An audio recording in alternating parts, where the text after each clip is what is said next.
Don't miss your chance to win big every week on The Zone. This week on Win Ticket Wednesday, you can win a pair of tickets to see A Day to Remember at Utah First Credit Union Amphitheater on July 21st. Listen to The Zone all day Wednesday for your chance to win. Time to welcome in Steve Cleveland, former BYU and Fresno State basketball coach. Steve, good morning. Steve, good morning. Good morning. I heard a bell ring. So the Sweet 16 is set. There are no locals involved, but Utah State won a game for the first time in a couple of decades. Now they're probably going through another coaching change, but for Aggie fans, a moment to savor. PK and I have been debating, how much can this be replicated? They've hit on 3 coaches in a row, 3 coaches, 6 years, who all succeeded and moved on and got jobs. Can they hit again? Should they even be worrying about that yet, or should they just, soak in the tournament win and worry about who the administration hires later on? Yeah, I think that things you can control and things you can't control. And for the fans, I think you just enjoy a great year and a big win over TCU. That was really good, and they did it easy. I mean, they kind of took it to them. So Osobor and Johnson, Martinez all played well, and it was just a great win. In terms of a new coach or whatever the circumstances are, those aren't things that anybody can really worry about other than ADs and presidents of the school. And it says a lot about Utah State, a lot about the selection of coaches that they've tapped into. All have been successful. And that's just kind of the nature of what college basketball is. When the coach gets hot, there's opportunities, and I suspect that whether it's now or, I don't see Utah State taking a dip here. I mean, Osobor coming back, Johnson coming back, they're going to have a nice group, and with all the things that can happen in the transfer portal, you can stay pretty good for a long time. So congratulations to them on a great year. Obviously, they ran into a buzzsaw against Purdue, which you would expect. I didn't think that would be like a 40-point game. But that being said, you just put it behind you and realize that we've had a great year. We won a tournament game, and let's get ready for next year, whether it's a new coach or not. So very congratulations to USU and all that they've done and all the guys. They had a great year. How much did your heart sink with the Cougars? That was difficult. I mean, with a minute, even as poorly as they played at times. I mean, it's a tie game with 145, and they had, they've had a lot of experience. It's not like they haven't had close games, had to come back to win. I mean, they had every variety of a game, late game situations. But it just was a team that just struggled the whole night. And I know Duquesne did well, and they're hot. They're 5-0 in the postseason, first win. We know all the stories about their coach and about LeBron and all the things that are happening. But congratulations to them. But I just felt like, Khalifa I don't know his health issues and what the circumstances are, but he goes 0 for 6, 0 for 2, plays 16 minutes. He's an impactful guy in that team. Waterman kind of non-existent in that game at 3-2. And even Dallin Hall, who played well and had 4 steals, and he won 11, 6, and 2. Most of those points he scored in the last few minutes. And I'm glad he did because it made it a really competitive game. But Nell with 2, 3, and 1. Saunders 4, 3, and 4. I mean, Robinson played well. Johnson, 16 rebounds. That's incredible. He played well. But it wasn't a great team effort. And that being said, with all the experience they had and the talent that BYU has, that game was still tied and very winnable. But it is disappointing, and they got to move on. It hurts a while. You sit on that for 2 or 3 weeks and realize, hey, I know the coaches, they're just jumping right back into recruiting, getting ready for next year and all the things you got to do. That most of those guys will hit the road and try to get themselves better. I think the 2 biggest questions, the biggest question for me is Jackson Robinson going to stay or is he going to come back? He played well. He's obviously 8 for 15 from the 3-point line. I know he went through senior night, but he is eligible to play, and if he stays, that's a big piece with the guys they have coming in. So I think going forward, I think BYU is going to continue to be very competitive in that league. But all you remember for a while is a very, very difficult, tough loss against a higher seeded team. There were a couple things in that game that I thought were just glaring. One, and you kind of covered this, Waterman, Khalifa, and Traore combined 5 of 21. If any of us had known the three of them were going to be a combined 5 of 21, and those aren't guys, who are going to shoot a lot of threes. There are only 5 3-pointers in there. If we knew that, we knew they'd be in trouble. And also the way they started each half. That just screams that a lot of this is mental, that this isn't physical, it isn't tactical, you're giving up a 10-0 run, you only score 2 points in 4.5 minutes to open the second half. That just screams that everybody's tight and the pressure's eating you up because you're better than that. You're now in one of the power leagues, and Duquesne's the little guy. The Cougars aren't the little guy anymore trying to beat UConn or Syracuse or Cincinnati, one of the teams that you drew or they've drawn over time. And yet, man, the first few minutes of each half were just a mess. No, you're absolutely right. And here's the thing. BYU, you're spot on with the fact that, here they are. They've come from a big-time conference. They've been the darlings of the Big 12. They've surprised everybody. They've played with such swagger and shooting the 3-ball. But you cannot dismiss the fact that when you get into an NCAA tournament game on a neutral court, it's just so different. And these young men aren't any different than others that have gone through this where, a lower-seeded team got upset. And I think don't take anything away from Duquesne. Duquesne had nothing to lose. They're playing for a variety of things for a coach and his wife and 48 years, a 47-year wait, and hadn't had a win in the NCAA tournament since 1969.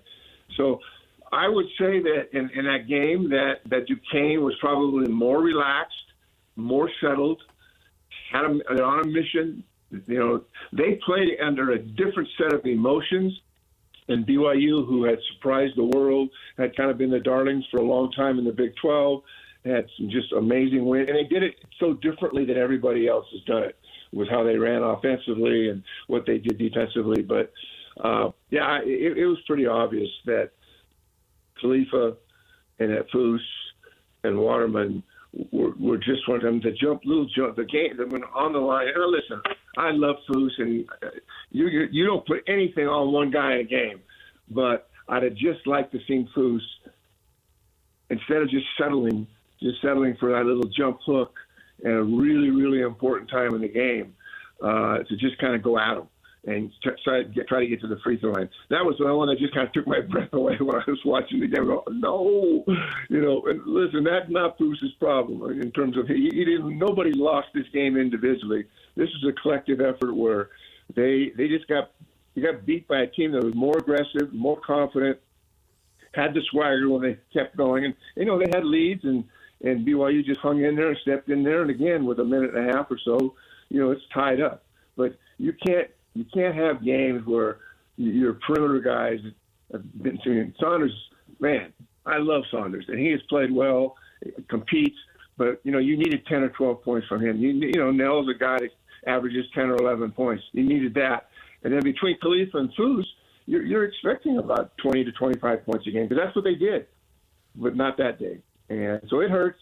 It is very difficult, but I don't know. We'll see what happens. Robinson comes back, and then with the guys they have, and I see them being really competitive again in the Big 12.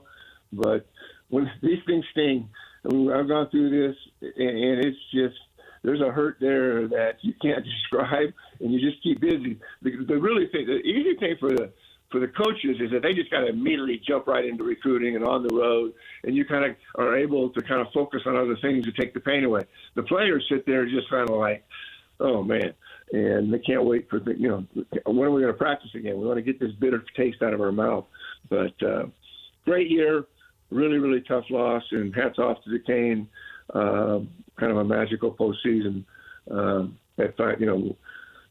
What they did in the postseason, going 5-0, and eventually they got beat as well. But it's fun to watch these games.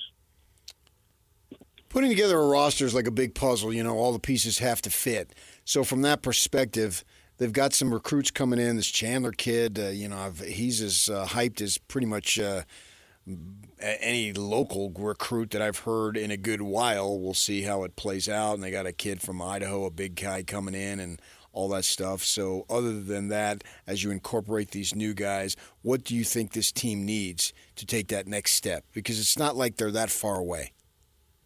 No, they're not. And the next step, I think you anytime you finish in the top half of the Big 12, I don't, to be honest with you, I don't know that they're ever going to do better than that. I don't know. I mean, that league's not going away, and they were certainly in most games and right to the end.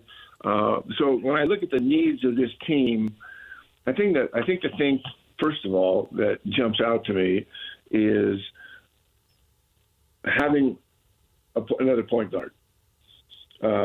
And Dallin, listen, he's one of my very favorite. I know him personally. He's one of my very favorite people. He's a great competitor, but I think you need a second point guard, and even if he's a combo type guard, because Dallin had to carry a big load, and 11, 6, and 2, and 4 steals. There's, hey, I'm not suggesting we need a new point guard. That's not the case.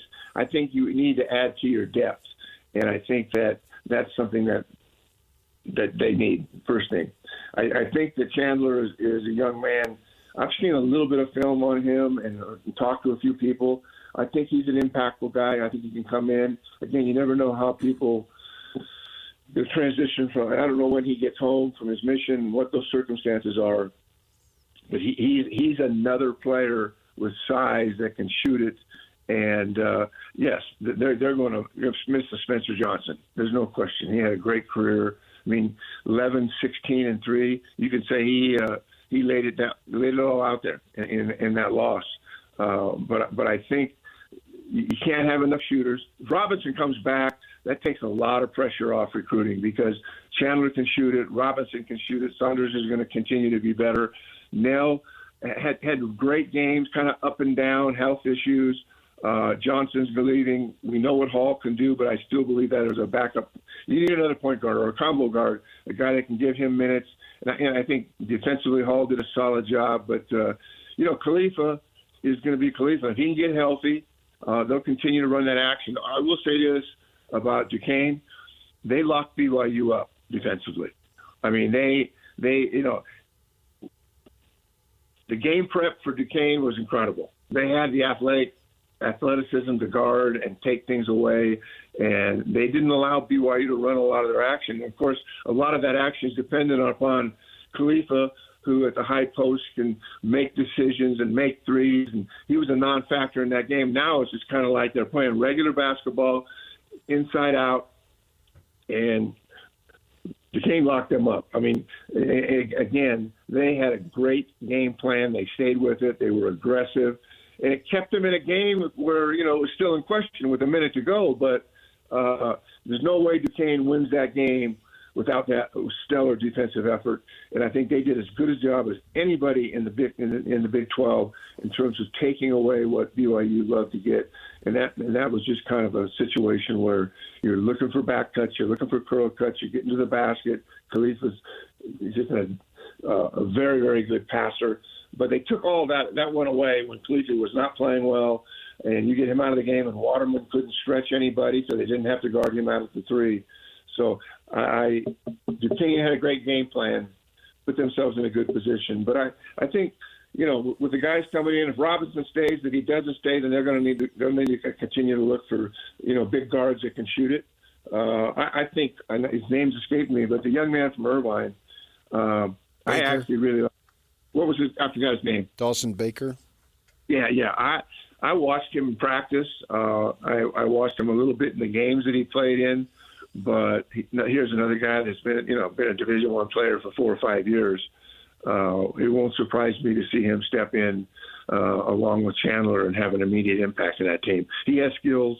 He can handle the ball, and in transition, he can handle it in that half court. He's got a toughness about him. So I don't think there's a lot of things that need to be added, but I think with Chandler having a couple of existing players, there's some bigs and others that are young. But they got this Adams kid too. Yeah, yes, big toe. And so I don't think they're in desperation mode here. I think they've got a lot of pieces already, but if you can, get somebody through the portal that's had success, you can't have enough guys, and you can manage this with guys sitting out and guys playing, and with injuries, you just can't have enough good players. And if it gets to the point where really good players come here and then don't have an opportunity to play, and that happens in every program in America, and they decide to leave, you just keep getting as many guys, 15, 16, 17, get that team together, that you're always going to have people leaving programs. And that's just, there's just only so many minutes you can play. But I think with what they have coming in and those needs, I think they'll be fine. And they'll get better, from where they are today to next year with Chandler, Adams, with Baker. They're guys that can step in and play and have had experience. Adams hasn't, but everybody else has. Just go get some bigs who can shoot and pass. No problem. Those guys grow on trees. Piece of cake. See? Problem solver. Yes, that's true. And anytime you can stretch with bigs, it just opens the floor up. And in that game, the traditional game, it was easier for Duquesne when you're guarding a 6'6" post player and Foose, and he's not really a shooter from the perimeter. So they become more limited offensively. But that being said, the shooters in his team, other than Robinson, really didn't show up. So if they'd made a few more threes and stretched the Duquesne defense, it would have allowed the bigs to score, a guy like Foose to score when they had to pay attention to the shooters. But since they didn't shoot well, it was easier to guard Foose. And again, he's limited in certain things, but I still love him. I want him on my team. But when you got guys that aren't making threes, that defense just gets packed in and becomes much more difficult for post players when the game is being played from 8 or 10 feet from the rim. Steve, we appreciate it as always. Thanks for joining us, and we will talk to you next week when the Final Four is set. All right. Take care. Have a good day. Steve Cleveland, former basketball coach at BYU and Fresno State. Kevin Sweeney, college basketball and NBA draft writer for Sports Illustrated, is here at the top of the hour. Stay with us. DJ PK brought to you in part by America First Credit Union. Get the official debit cards of the Utah Jazz, University of Utah Sports, Real Salt Lake, and more exclusively at America First Credit Union. This reminds me every morning when you do the What's Trending. It's 7 o'clock and I want to rock. I want to get a belly full of beer. That was well timed. Look at you. You were a DJ back in the day, weren't you? No, you were. Briefly, and not very good. Been one your whole life. Ah, clever. Disc jockey I was talking about. I've never been a DJ.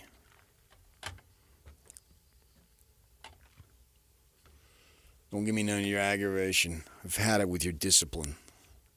Woo! That kind of stuff used to surprise me, but now I embrace myself. I'm good to go. Just roll right through it. Yuck, one morning when you were probably still in the 9th grade, he did that, and it scared me. I know that's some audible noise in the air, and his wife texted me, "At least you weren't driving when he did that." Hilarious. You hear Steve Cleveland talk about rebuilding programs, transfer portal guys coming and going. There ought to be positivity and optimism for college basketball going forward, even though we recognize, I guess these days, every program's riding on a narrow road on the side of the cliff with no guardrails, unless NIL is your guardrail. The only constant is change, but still, you win. People want to coach and play for winners, right? So there's something to build off of this year. You're talking for the Cougars?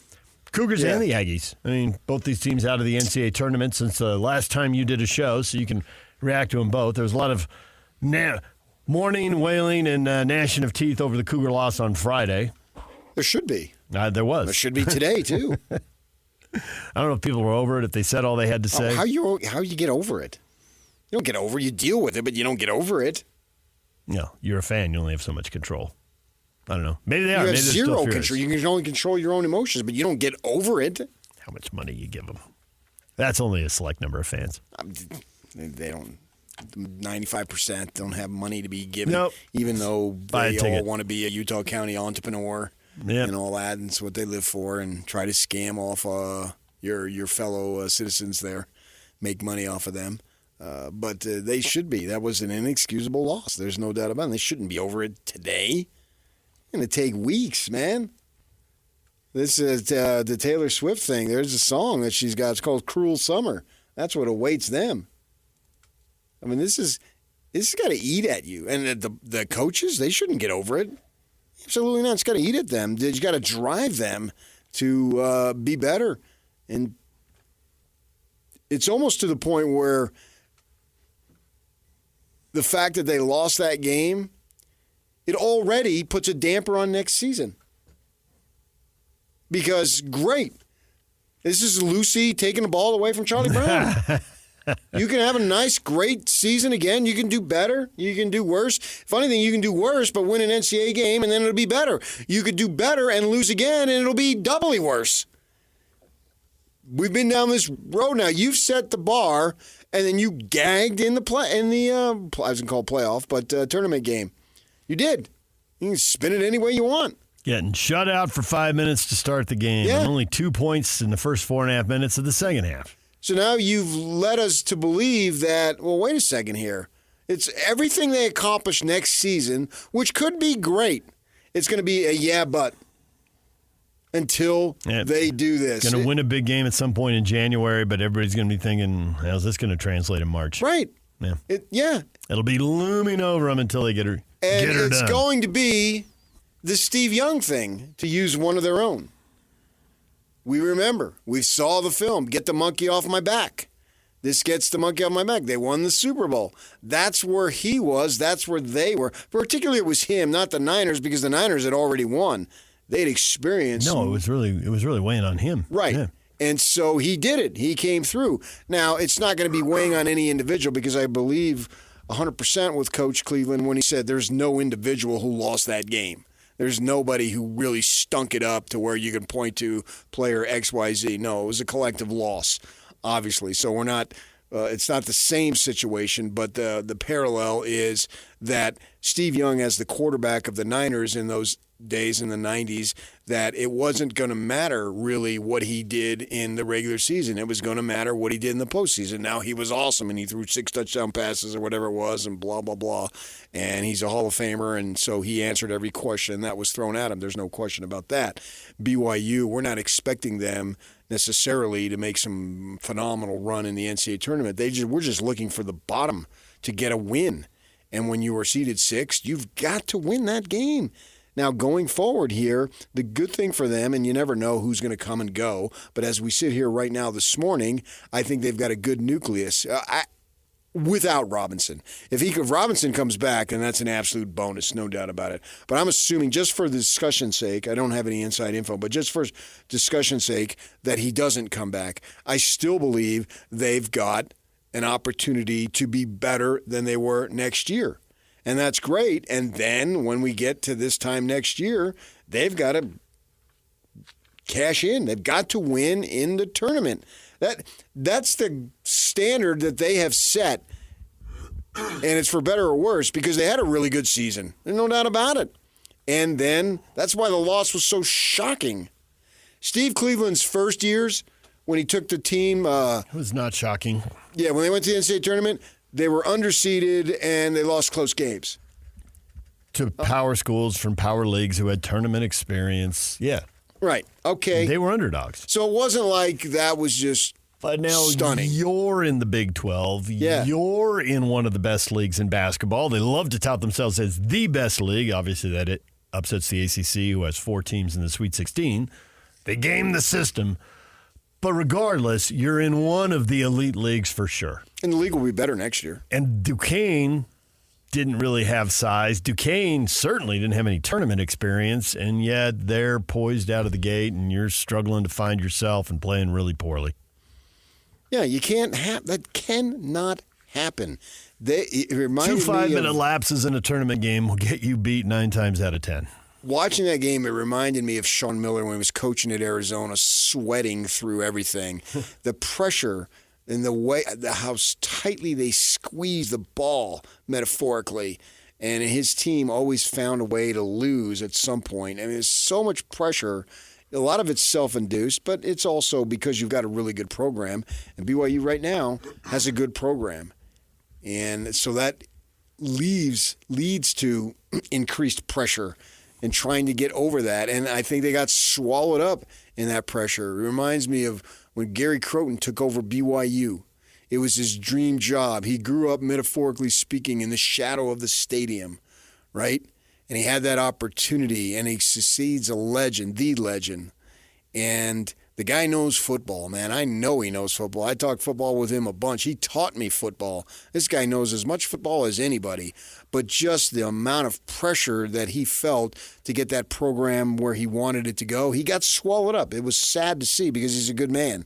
And he got swallowed up in the pressure of all that situation. And we've seen that. It's not like it's unique to BYU or to Gary. That happens.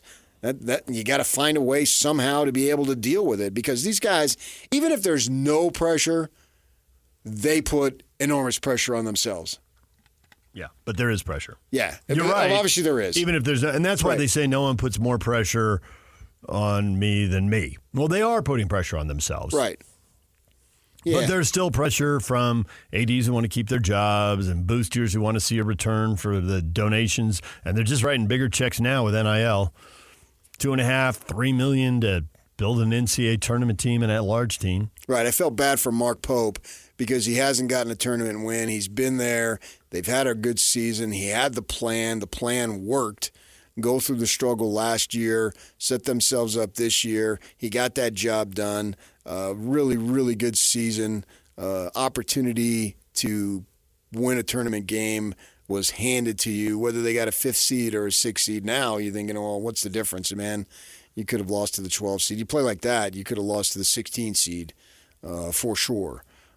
But they've got to find a way to get better. And I think they're dealing from a good nucleus that can help them next season. But all of us, including their most passionate fans, are going to be skeptical about that great regular season because it's going to be the Charlie Brown thing. Here we go again. And who's to say? I mean, I think eventually they'll find a way, and maybe as soon as next year, to get a win in that tournament. It's just once I can remember Dave Rose. It was the same thing. They had lost in the tournament, and they went to Oklahoma City, and who they beat? Was it Florida?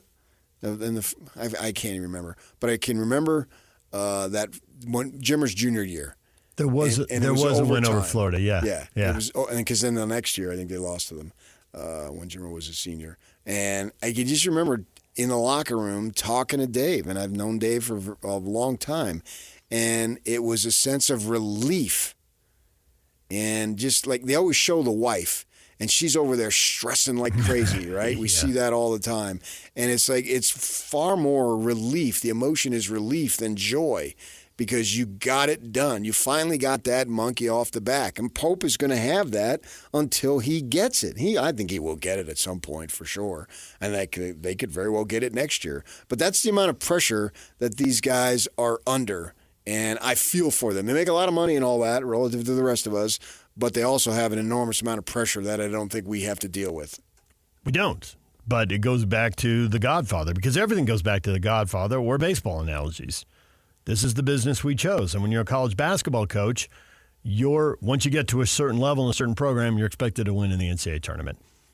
And certainly when you're a good team in the Big 12, you're expected to win in the tournament. Yeah. And it doesn't go right all the time. Who had a better career than Mike Krzyzewski and Duke? That guy flamed out in the first round multiple times. John Wooden. Not for as long, but man, for 12 years he had it going on. He had a better career. Would you rather have John Wooden's or Krzyzewski's? Or have John Wooden's? John Wooden, yes. Yeah. And Krzyzewski went out in the first round multiple times. So it can happen to anybody. But when your school's sitting on a 13, 14-year drought, the pressure grows. Yeah, it does. And that's where BYU is right now. Right. Craig Smith will face that next year. Get there. Yeah. The pressure to get there. I mean, if they go to the NIT next year, we'll label it as a disappointment. Fact. I'm not so sure this year is a disappointment. Some people may consider it, but I'm not so sure.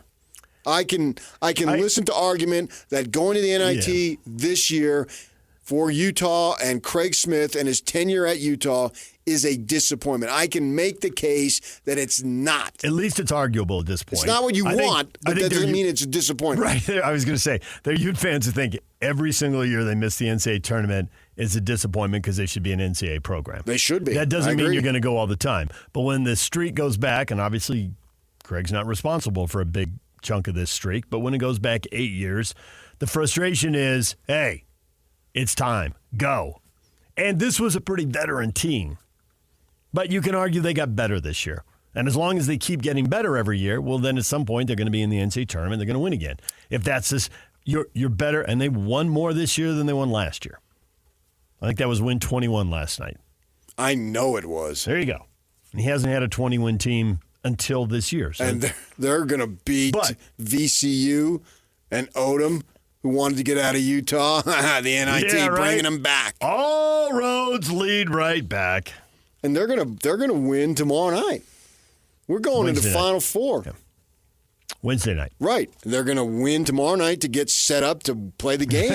You got to win each day. You got to win every minute of every hour of every day. Yeah. Nice save. Utes are at home Wednesday night. NIT quarterfinal. Well, I'm already just so excited about the game. I want it to be here as soon as possible. To go to Indy. It's not like going to Madison Square Garden. Go to Butler Fieldhouse. Whatever. I mean, yeah, I know. Games are games. And why did I think they were going to Vegas at one point? They did last year. They did last year. That was it. So I had to. Okay. I saw somebody say that they should just conduct the whole thing in Vegas. Take the whole tournament there. Yeah. See if they can get people to go. Yeah. It's outside the box thought. Yeah. Why not? And you play it, and you just go. And everybody's right there, so you don't have to have a big travel. There's no travel, and would you get better basketball, kind of like the NBA in the bubble? Guys shooting the lights out. They've got enough places to play in Vegas. I'm sure you could knock that thing out. Yeah. Yeah. They're looking for ways, since it's no longer the trip to the Madison Square Garden type thing. That was part of the philosophy in that. And somebody, I can't remember where I saw it, but I did see that. But they go to Indianapolis, whatever. You got opportunities to play games, go play, win games. DJ and PK, it's 97.5 The Zone. We're talking tournament and NBA draft with Kevin Sweeney, college basketball and NBA draft writer for Sports Illustrated. At the top of the hour, a mysterious draft. Like half of the top 10 picks could be playing for the G League Ignite or overseas, not in the NCAA or the NCAA tournament. We'll talk with him at the top of the hour. Ladies and gentlemen, may I present? This is JJ and Alex. The only place I like to drink ginger ale is on an airplane. Isn't that the truth? Give me the ginger ale. For some reason on a plane, it's like, ooh, ginger ale sounds great right now. Give me a ginger ale. Also, when you come back through, could you give me the Bloody Mary mix? Not a Bloody Mary. Give me the mix. What do you do with the mix? You just drink it because it's basically like spicy V8. Oh. I want to talk to a stranger with bad breath on the plane. I don't have time to dive into why you like spicy V8. I'm telling you, because it's Something's wrong low with in you. sodium. Catch JJ and Alex afternoons from 3 to 6. Presented by G2G Bars on 97.5, the KSL Sports Zone. And now, your Rocky Mountain Chevy dealer's strong play of the weekend. Taylor by far their best outside shooter. He has been dismal today, 2 for 11. Roberts fronts. Radford calls the break. No timeouts. Bounce in. Up top, Garcia for 3. Got it! Anderson Garcia, his 9th made 3 of the year, forges an 86-all tie. The red line is on. We'll have overtime. There's the Chevy strong play of the game. Texas A&M at the buzzer. Why didn't they foul? I mean, Sampson doesn't believe in fouling. They said on the break. He just doesn't believe in it. Well, you're up 3 with 1.2 seconds to go. Houston won in overtime anyway. There's your play of the game. Know it today between 3 and 6 when the Jazz pregame show starts. JJ and Alex will call for it. You can win fabulous prizes. I don't know that foul with 1 second to go, though, because you have to be in shooting motion. There could be no other thing you would do. You're catching the ball at your ankles. They weren't even close enough to him to foul him. He was wide open. Yeah. Earlier, and that's probably, I've never obviously talked to him about it. I assume that's his argument because that's the best argument is when you foul, you're afraid you're going to give up 3 free throws. Right. You want to foul with 5 seconds left because they might dribble. Yeah. And the referee will give you a little bit of a benefit of the doubt. With 1 second, whoever touches the ball has to shoot. And they are so dangerous. I've said that 1,000 trillion billion times that when a player has to shoot, we just talked about pressure. There is no pressure. They always say in golf, commit to the swing. Well, it's the same thing in basketball. You have to commit to the shot. If you have doubt when you shoot it, your odds of making it go way down. But you don't have doubt when you shoot. Like, I got to shoot this, and no one will blame me if I miss. Yeah, because it's so hard to do. Right. And I don't have to worry about should I dribble or should I pass because there's no time for that. Right. Just catch it and shoot it. You can be committed to the shot. I used to overthink when I played baseball, and so the coach would put hit and run on every time, even if there's nobody on base. Then it took the pressure off me. I had to swing. They really put the hit and run on. Nobody on base. That's hilarious. No, he would. Yeah, I would overthink it. I always thought, great, take it off. Take the pressure off. Then I got to swing. So I'm thinking swing all the time, not thinking, is it a ball? Is it high? Is it in? Is it out?